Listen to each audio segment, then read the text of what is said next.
বেগমগঞ্জ উপজেলা বাংলাদেশের নোয়াখালী জেলার অন্তর্গত একটি প্রশাসনিক এলাকা। সোনাইমুড়ি বিভক্ত হওয়ার আগে এটি ছিল জনসংখ্যার দিক থেকে বাংলাদেশের সবচেয়ে বড় উপজেলা। দেশ বাংলাদেশ, বিভাগ চট্টগ্রাম, জেলা নোয়াখালী। প্রতিষ্ঠাকাল 1892, আয়তন 237.82 বর্গ কিলোমিটার। জনসংখ্যা 2011 অনুযায়ী মোট 4,76,324 জন। জনঘনত্ব 1801 বর্গ কিলোমিটার। সাক্ষরতার হার মোট 55.44%। প্রশাসনিক বিভাগের কোড 207507।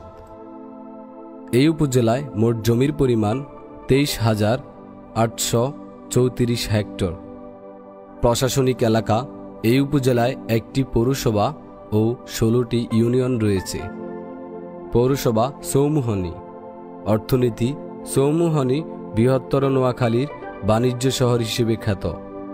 এই অঞ্চলের অধিকাংশ বাজারের পাইকারি পণ্য চৌমুহনী থেকে নেওয়া হয়। চৌমুহনীতে রয়েছে বাংলাদেশের অন্যতম বৃহৎ বইয়ের বাজার। উপজেলায় গ্লোব ফার্মাসিউটিক্যাল গ্রুপ ও আল আমিন গ্রুপের বিভিন্ন কারখানা সহ উল্লেখযোগ্য সংখ্যক বৃহৎ ও মাঝারি শিল্প রয়েছে। সংসদীয় আসন 270, নোয়াখালী 3। জাতীয় নির্বাচনী এলাকা বেগমগঞ্জ উপজেলা।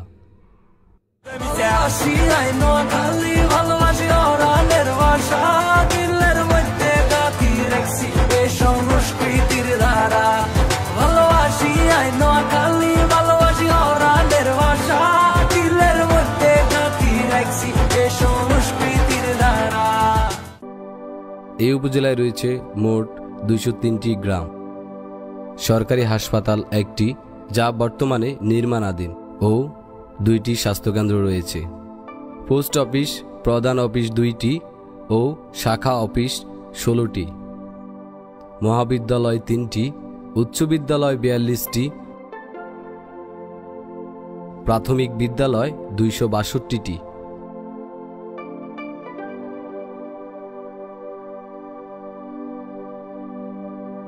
মাদ্রাসা 32টি, হাটবাজার 31টি, স্টেডিয়াম 1টি, চিংড়ি হ্যাচারি 1টি, মসজিদ 1103টি, মন্দির 342টি। মুক্তিযোদ্ধার সংখ্যা 1360 জন। সম্পূর্ণ উপজেলার প্রশাসনিক কার্যক্রম বেগমগঞ্জ থানার আওতাধীন।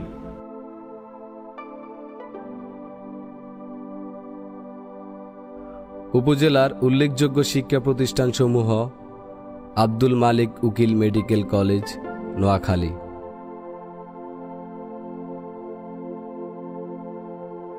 Begumganj textile engineering college, Noakhali; রয়েছে কৃষি ইনস্টিটিউট;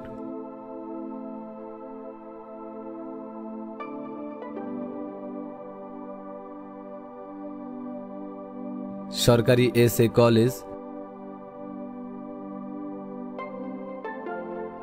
বেগমগঞ্জ সরকারি পাইলট উচ্চ বিদ্যালয়; বেগমগঞ্জ সরকারি কারিগরি উচ্চ বিদ্যালয়; বেগমগঞ্জ সরকারি টেকনিক্যাল স্কুল অ্যান্ড কলেজ।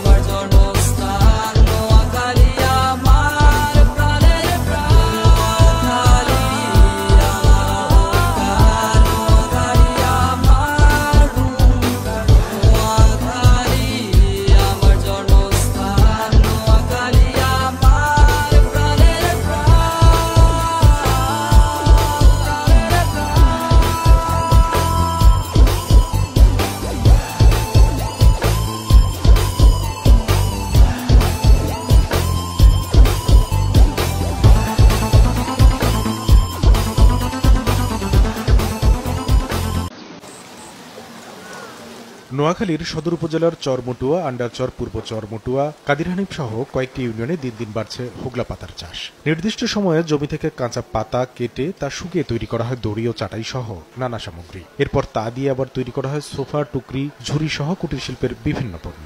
আর এসব তৈরিতে দিন দিন বাড়ছে নারীর অংশগ্রহণ। বুড়ো হয়ে গেছি, বাজে কোনো কাম কাজ করতে পারি না, কর্ম করতে পারি না, ওগুলো হঠাৎ আমরা কম কাজ করি। আমরা এই রশি ভাইয়া তুই কর্ম করিয়া বাদ খাই, এদিকে এদিক না যাই, আমরা বই মুড়ি ফাঁকি, এটাই আমাদের কর্ম। বউ আছে, মেয়েরা আছে, সবাই আমরা এগুলা বানাই। হোগলা পাতার তৈরি পণ্য যেমন যাচ্ছে দেশের বিভিন্ন জেলায়, তেমনি তা চীন, জাপান, সিঙ্গাপুর, কানাডা, ইতালি সহ বিভিন্ন দেশে হচ্ছে রপ্তানিও। সরকারের নীতি সহায়তা পেলে রপ্তানি আয় বাড়ানো সম্ভব বলে দাবি সংশ্লিষ্টদের।